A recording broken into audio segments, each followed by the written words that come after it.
गरीब की दिवाली, माँ मैं मिठाई और पटाखे ले आऊँगा तो तुम्हारी दवा कैसे आएगी। दीपावली का पर्व नज़दीक आ रहा था और स्कूल में सभी बच्चों के मन में मानो खुशियों के पंख लग गए थे और वे तमाम तरीके से रोज़ नए नए पटाखों की लिस्ट बनाते और फिर अचानक दूसरे पटाखे याद आ जाते तो पहली लिस्ट के चिंदे करके चारों ओर उड़ा देते। कोई अपने लिए नए कपड़े खरीदने की सोच रहा था तो किसी ने साल भर बचत करके पटाखे खरीदने का सपना देख रहा था। किसी किसी का तो ये हाल था कि रात दिन पटाखों के बारे में सोचते रहने के कारण उसे सपने में भी रंग बिरंगी फुलझड़ियाँ और आतिशबाजियाँ दिखाई देती थीं। आज सभी बच्चे बहुत खुश थे क्योंकि दिवाली की छुट्टियां शुरू होने जा रही थीं। तभी प्रिंसिपल सर ने सभी बच्चों को हॉल में बुलाया और दिवाली की शुभकामनाएं देते हुए कहा, मैंने आज एक महत्वपूर्ण घोषणा करने के लिए तुम सबको यहाँ बुलाया है। यह सुनकर सभी छात्र उत्सुक हो उठे और एक दूसरे की तरफ प्रश्नवाचक दृष्टि से देखने लगे। छात्रों की उत्सुकता देखकर प्रिंसिपल सर मुस्कुराकर बोले, जो भी छात्र सबसे शानदार और धूमधाम तरीके से दीपावली का पर्व मनाएगा उसे विद्यालय की तरफ से 5,000 रुपये का इनाम दिया जाएगा।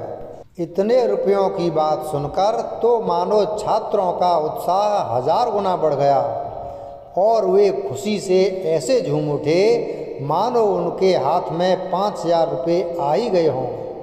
वे आपस में अपनी तैयारियों के बारे में बात करते हुए और एक दूसरे को दीपावली की बधाइयाँ देते हुए स्कूल से घर जाने के लिए दौड़ पड़े।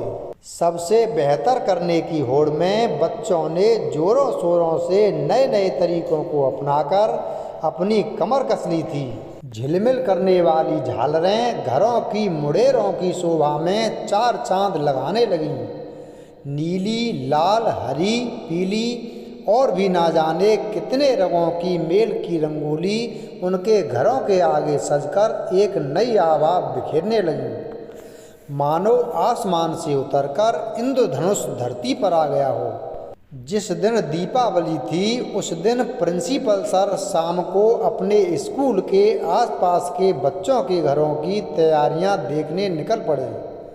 बच्चों ने सच में इनाम पाने के लालच में जी जान लगा दी थी और सभी ने बहुत मेहनत की थी। किसी के घर में रंगीन सितारा ऐसे नाच रहा था मानो वो आकाश में टिमटिमाते हुए तारों को मात दे रहा हो, तो किसी के घर की छत पर छोटे छोटे जगमगाते बल्बों से बनी झालर मन को बरबस ही मोह ले रही थी। खूबसूरत मिट्टी के दियों की कतारों का तो कोई जवाब ही नहीं था। जिन घरों की सजावट उनको बहुत पसंद आ रही थी उन बच्चों के नाम वह एक सूची में लिखते जा रहे थे।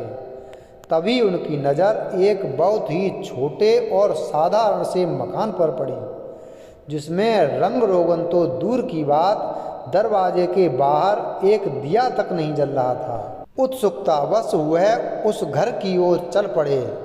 पास जाने पर उन्होंने देखा कि कमरे के अंदर से दिए की मध्यम रोशनी का प्रकाश आ रहा था।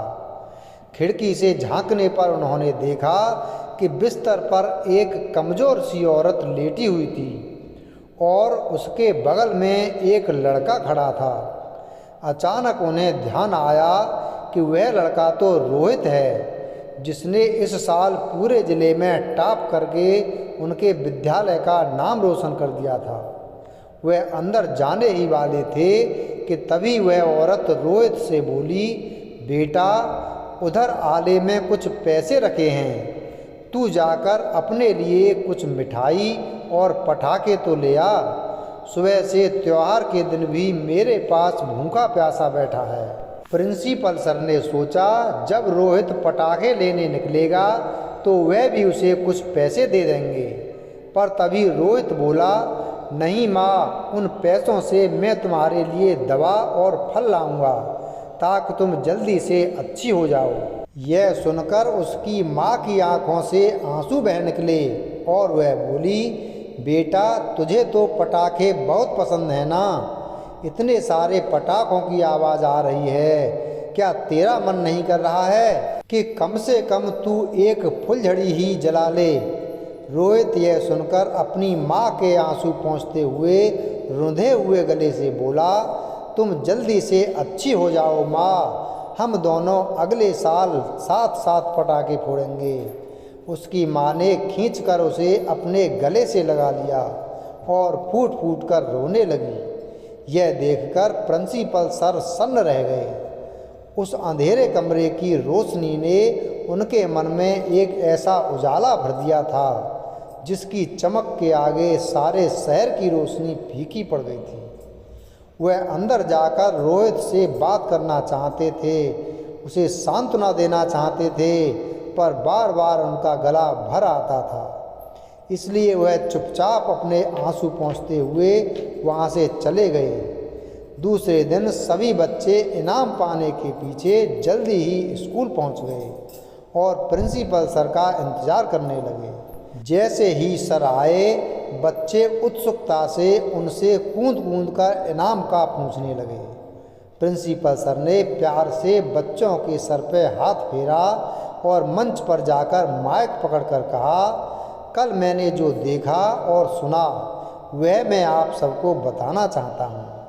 और यह कहकर उन्होंने सभी बच्चों के घरों और मेहनत की तारीफ करते हुए जब रोहित के बारे में बताया तो उनके साथ साथ सभी बच्चों की आंखें नम हो गईं। सभी छात्रों का दिल रोहित के प्रति श्रद्धा और सम्मान से भर उठा।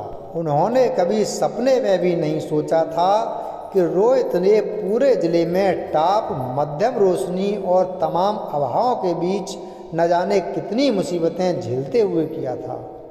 उसके माँ के प्रति असीम प्रेम ने सबको आज निरुत्तर कर दिया। उन्हें एहसास हुआ कि वो अपनी मम्मी पापा के बहुत महंगे कपड़े और पटाखे खरीदने के बाद भी कभी खुश नहीं होते, बल्कि उन्हें सारे साल कहते हैं कि उन्हें दिवाली में तो खास मज़ा नहीं आया था। प्रिंसिपल सर ने रुंधे हुए गले से पूछा, बच्चों अब यह फैसला मैं तुम सब पर छोड़ता हूँ कि इस इनाम का असली हकदार कौन है। सभी छात्रों ने एक स्वर में जोर से चिल्लाकर कहा, रोहित। और फिर वे सब एक कोने में खड़े रोहित को खुशी के मारे उठाकर मंच की ओर ले चले, जहाँ पर प्रिंसिपल सर ताली बजाकर उसे गले लगाने के लिए खड़े थे। और अब बच्चों को भी घर जाने की जल्दी थी, क्योंकि आज उन्हें अपनी मम्मी पापा से माफ़ी भी तो मांगनी थी। और वह दिवाली रोहित के साथ साथ सभी के जीवन में बहुत खुशियाँ लेकर आई थी।